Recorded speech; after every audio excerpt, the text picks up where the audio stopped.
All right, folks, let's start the autonomic nervous system. This is one of my favorite topics right here. It does explain a lot of things, a lot of pharmaceuticals involved, so I really like this chapter. All right, so let's look at the somatic nervous system, which we just finished. We just finished this, and you're looking at motor efferent output, and you can see your upper motor neuron here, the red one, and you can see your lower motor neurons, the black ones.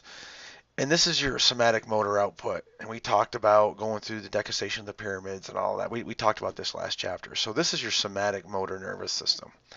Now, typically, we say this is your voluntary motor nervous system, but as you know now, there actually is an involuntary portion of this. It's the extrapyramidal tracts, and the voluntary portion is typically the pyramidal tracts. So you know that there's a subconscious involuntary portion. But this is the somatic motor nervous system as compared to this chapter, which is the autonomic nervous system. It sounds like automatic, and it is motor output. But because it's this involuntary branch, it goes to smooth muscles and glands and heart muscles. So this is where this output is going, to the smooth muscles, heart muscles, glandular tissue. That's where it's going. And you can see that the hypothalamus is a big, big player here. The hypothalamus is going to talk to the pons and the medulla oblongata. All right. The hypothalamus will send descending motor tracts down into the spinal cord. They'll synapse and go out and tell the body what to do. Now, what we have going on here, where we're going to start our study, is yes, I want you to know that the hypothalamus is involved in controlling this motor output. However, it's this preganglionic neuron, the ganglia, and the postganglionic neuron where we're going to spend most of our time in this chapter.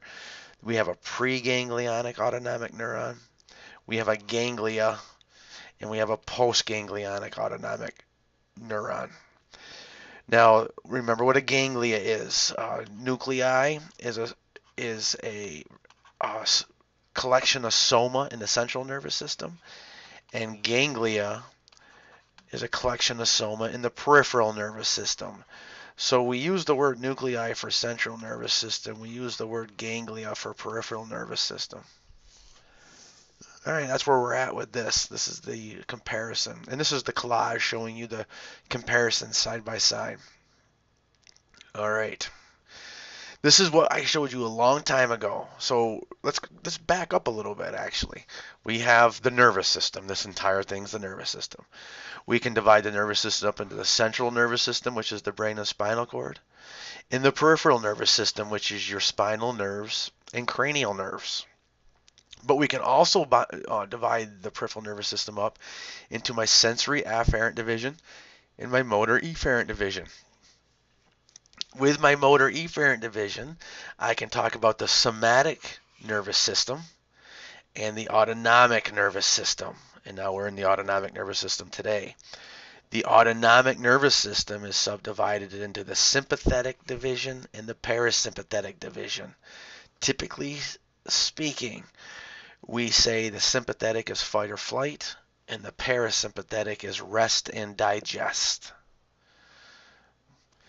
Now let's look at the sympathetic division first. Anatomically, we call it the thoracolumbar division because as you can see, the preganglionic neurons leave the spinal cord from the thoracolumbar region, this thoracolumbar region. So now they don't stay at that level. You can see that these preganglionic neurons come into this sympathetic chain ganglia, and they go up and they go down. Do they go up and down above the thoraco and below the lumbar regions? You bet. They go up and down quite a bit. But they leave the spinal cord from the thoracolumbar region. So we quite often call the sympathetic division the thoracolumbar division. These are 7 responses that you see from sympathetic activity or an increase in sympathetic activity. Now, why would I say that?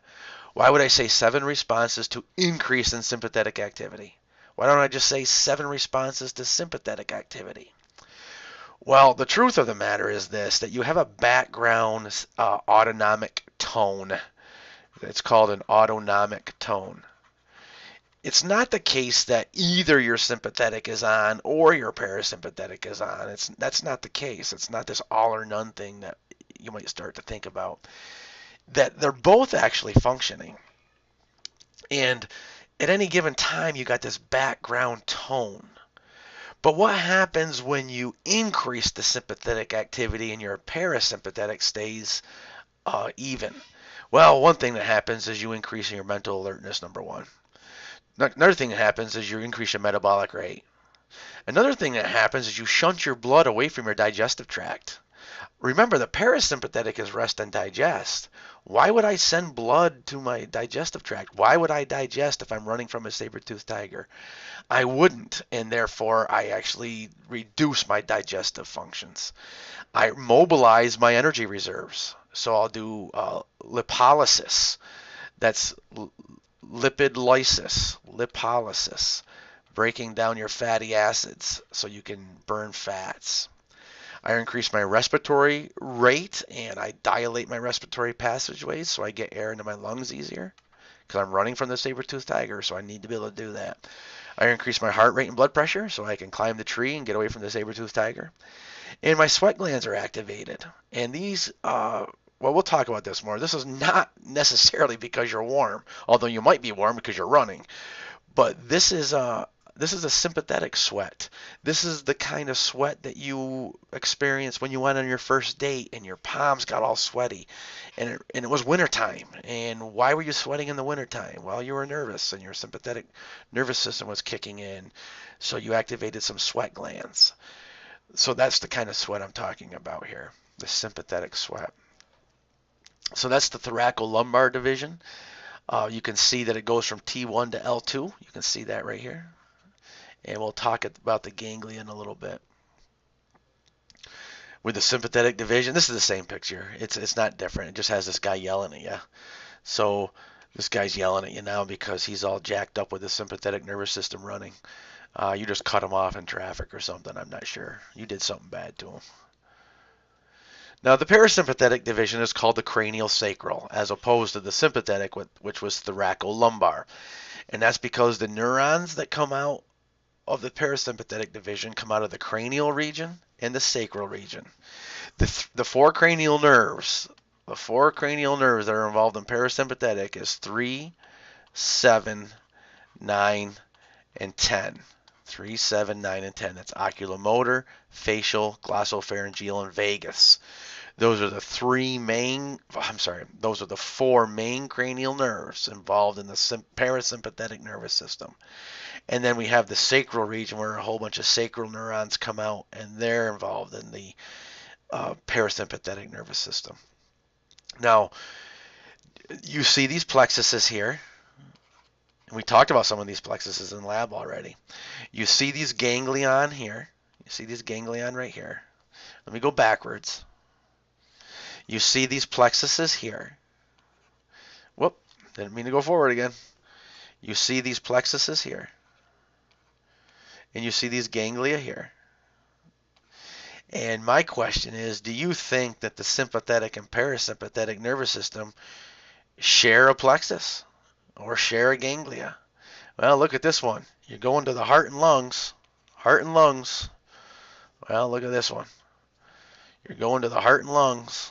Heart and lungs. So, my rhetorical question to you was, because I can't hear you answering me, is do you think that these two divisions of the autonomic nervous system share plexuses or potentially share ganglia? And the answer is they can and do. Here are 5 responses to increase parasympathetic activity. You decrease your metabolic rate. You decrease your heart rate and blood pressure. You increase your digestive functions like salivation. You increase that. You increase the motility of the digestive tract, and you increase blood flow into the digestive tract, into that. And then you stimulate urination and defecation. So that's the parasympathetic division, and that's also known as cranial sacral. All right, folks, the next part will be 16.2.